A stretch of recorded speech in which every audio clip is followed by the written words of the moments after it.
Hai guys, assalamualaikum. Bertemu lagi dengan saya Budi Hoki dari Oke Saham.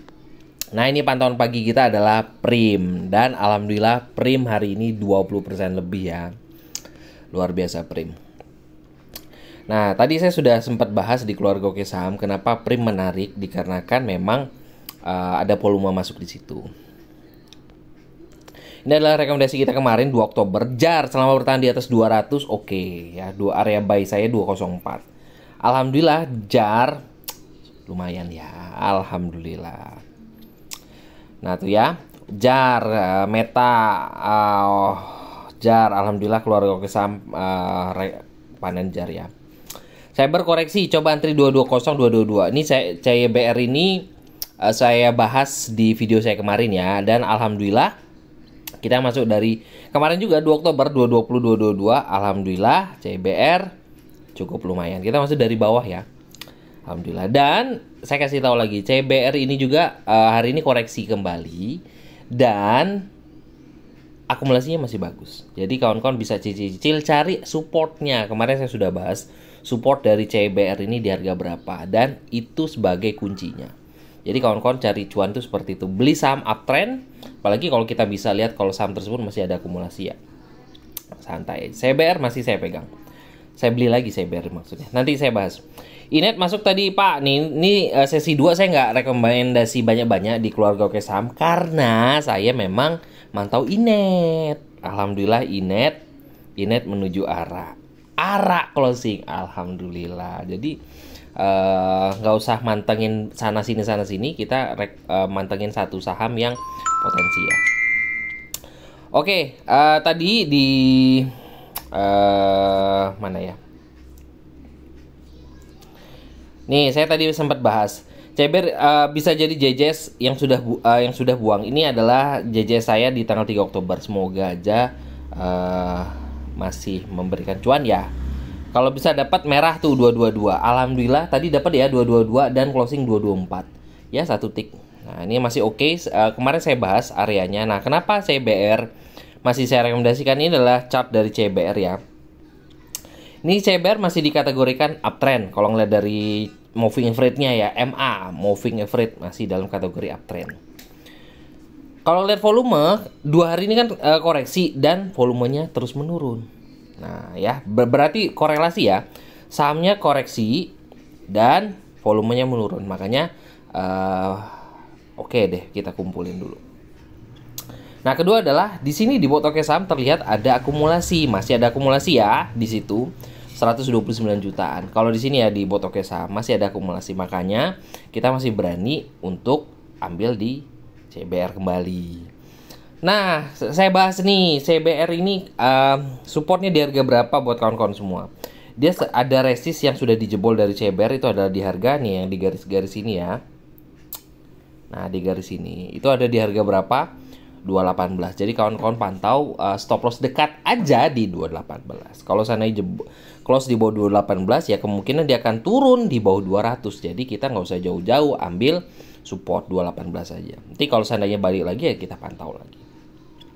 Itu adalah rekomendasi saham yang saya rekomendasikan buat kawan-kawan semua. Dan ada beberapa saham lagi yang akan saya rekomendasikan buat kawan-kawan semua.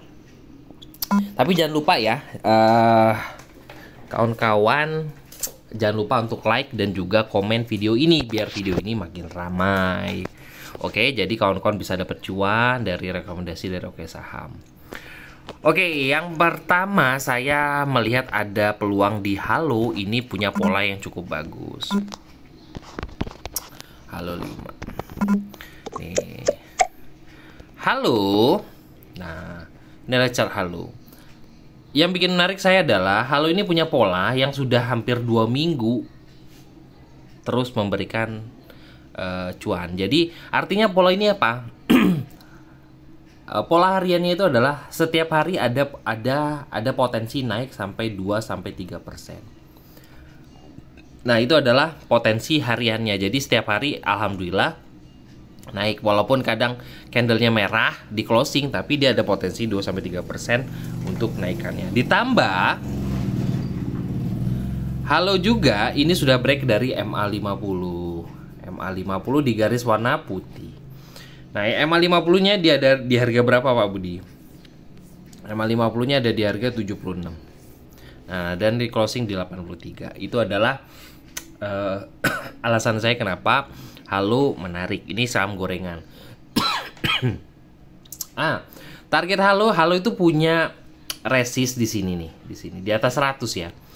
Itu adalah fraksi harga. Fraksi harga itu adalah harga yang sering disentuh sebelum dia koreksi lagi. Itu ada di harga 100-an. Nah, makanya sebenarnya itu adalah bisa dijadikan resist untuk saat ini. Jadi sebenarnya potensinya cukup lumayan ya. 80 sampai 100 itu cukup gede, tapi kalau yang mau 2-3% ya harapannya sih besok bisa jual di 85-86. Oke, itu adalah Halo. Ini adalah akumulasi nih. Ditambah adalah ada peningkatan volume untuk Halo, dan juga hari ini ya memang kayak gitu ya Halo. Dari beberapa hari saya pantau bandarnya tuker-tukeran kayaknya. Tapi dia di net volumenya masih akumulasi di situ. Jadi menurut saya sih ya kawan-kawan bisa pantau, salah satunya adalah Halo. Lihat dari chart 5 menit juga menarik ya, dikarenakan di sini ketika naik di sini nih volumenya. Ketika harganya turun, ini nggak ada volume di sini, hilang. Jadi ya harapannya sih di situ. Stop loss dekat kalau saya perhatikan di sini ada di harga 80. Stop loss dekatnya ada di harga 80.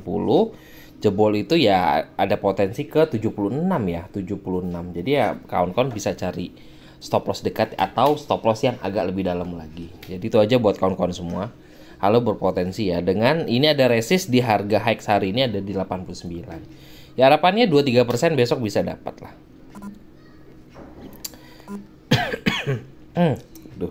Kedua adalah yang saya memperhatikan ada MPXL.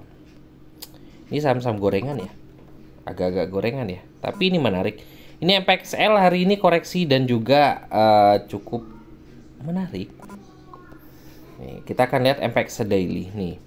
Hari ini koreksi, tapi memang seperti itu sih gerakan MPXL ya. Saya berapa kali masuk di MPXL. Dia koreksi tapi bertahan di garis kuning.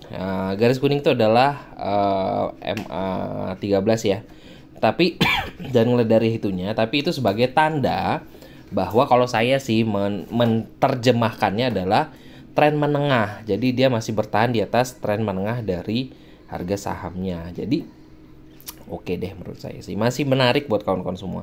Tapi saya kasih tahu ke kawan-kawan. Biasanya MPXL ini opening merah dulu. Jadi kawan-kawan bisa tes di kondisi merah, yaitu di kisaran harga 188 sampai dengan 190. Harapannya sih dapat di situ ya. Nah, di sini ada peningkatan volume dan akumulasinya seperti itu terus.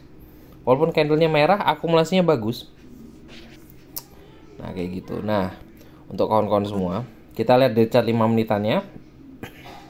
Tuh, dari chart 5 menitannya nih, saya sudah kasih tahu ke kawan-kawan. Lihat nggak di sini? Ada candle merah di situ. Ketika opening dia merah dulu di situ. Ketika merah dia naik. Berkali-kali berhari-hari saya memang perhatikan MPXL itu kalau ketika opening merah. Jadi kawan-kawan bisa cicil-cicil di merah MPXL. Lalu setelah merah dia di sini ada kekuatan buy. Nah, di sini ada kekuatan buy. Jadi kawan-kawan perhatikan di situ. Jadi harapan saya sih bisa dapat MPXL di harga 188 lah harapannya. Nanti diperhatikan di kisaran tuh 190. Ya harapannya kalau lebih murah lagi 186 lah. Stop lossnya bahaya kalau seandainya dia di bawah 184. Udah itu aja. Nah, itu adalah 3 saham rekomendasi dari Oke Saham. Ada saham lagi nih, satu lagi yang dia saham uptrend kuat ya. Nah, itu adalah Doit. Nah, ini Doit, siapa tahu kawan-kawan juga perhatiin Doit ya. Doit. Nih. Doit ini sudah berkali-kali saya katakan ketika dia masih di atas 300-an, saya katakan Doit ini berpeluang untuk ke 500-an dan saat ini sudah naik ke 500-an. Sebenarnya target saya untuk Doit ini sebenarnya ya ini hanya ini saya ya. Selama dia uptrend seperti ini, sebenarnya bisa berpeluang ke 600-an. Tahu dari mana ini panjang kalau saya mau jelasin dari chartnya ya. Tapi ya menurut saya sih bisa ke 600-an ini. Selama trennya kuat, karena memang ya kita nggak tahu harga saham tersebut mau kemana. Tapi selama trennya kuat, harapannya dia terus naik. Nah, untuk saat ini status dari Doit adalah dia breakout dari high tertinggi di 510 ya kalau nggak salah ya. Di situ. Nah, harapan saya sih dia bertahan di atas 500 ya.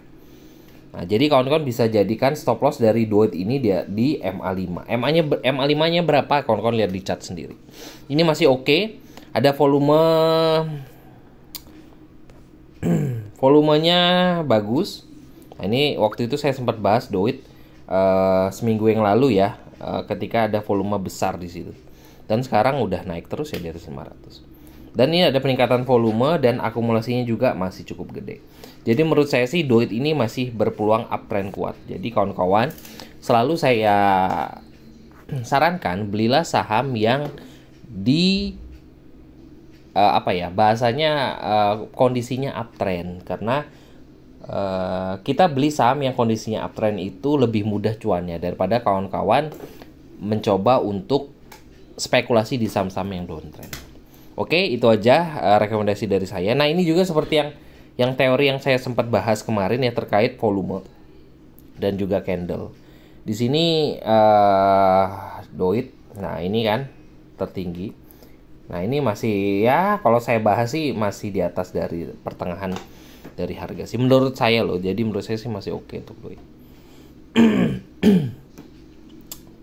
Oke, itu aja buat kawan-kawan semua. Semoga happy cuan dan juga tolong dianalisa kembali rekomendasi dari Oke Saham, dan juga kawan-kawan harus disiplin kalau seandainya sudah kena stop loss ya harus buang ya. Itu aja buat kawan-kawan semua. Terima kasih telah menonton video ini. Wassalamualaikum warahmatullahi wabarakatuh.